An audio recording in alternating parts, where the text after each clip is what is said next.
Hello students, this is me Saurav Awasthi, English faculty of Mount Litera G School, and today we are going to study the third chapter of prose, that is Flamingo. The chapter's name is Deep Water, written by William Orville Douglas. So here we are going to study about the narrator who was afraid of water. So now let's begin with the summary of the chapter Deep Water. Let's begin. Where the story begins with the narrator recounting an incident that took place when he was of 10 years old. The narrator had decided to learn swimming at the YMCA pool. He was initially worried when he stepped into the YMCA pool since it stirred unpleasant memories. When he was about 3 or 4 years old, his father had taken him to a beach in California. The waves had knocked him over and he had been covered by water. This experience has filled him with a deep fear of water. The narrator felt this fear resurfacing at the YMCA pool but over some days he overcame the fear by observing and imitating the actions of other boys who were swimming.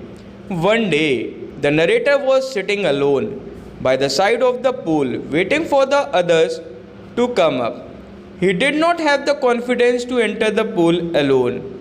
A huge boy of 18 came and picked him up and threw him into the deep end of the pool.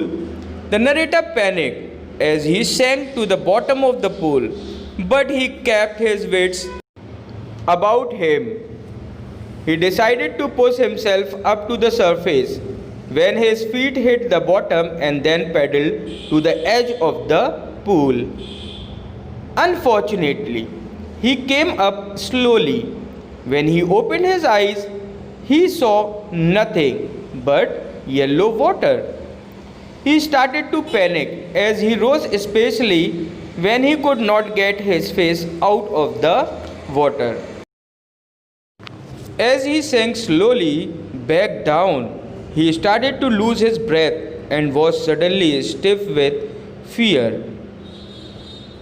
He reached the bottom and he jumped again. Coming up slowly up, he was overcome with terror again and froze. So now he almost came up, but again went back under. Darkness surrounded him as he gave up the struggle to survive, exhausted. Death seemed to welcome him and he lost consciousness. The next thing he knew, he was lying beside the pool, vomiting the water he had swallowed.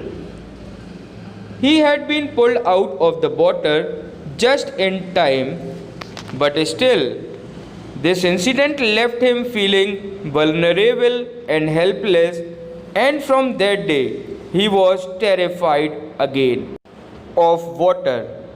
As he grew older, this fear stayed with him and ruined his fishing trips. It prevented him from enjoying simple joys of life like canoeing, boating, and swimming. Finally, he decided to learn swimming from an instructor. He started practicing 5 days a week at a pool. First, he swam repeatedly up and down a pool with a belt that was attached to an overhead rope that the instructor gave him. He panicked every time he went underwater, but this subsided over 3 months.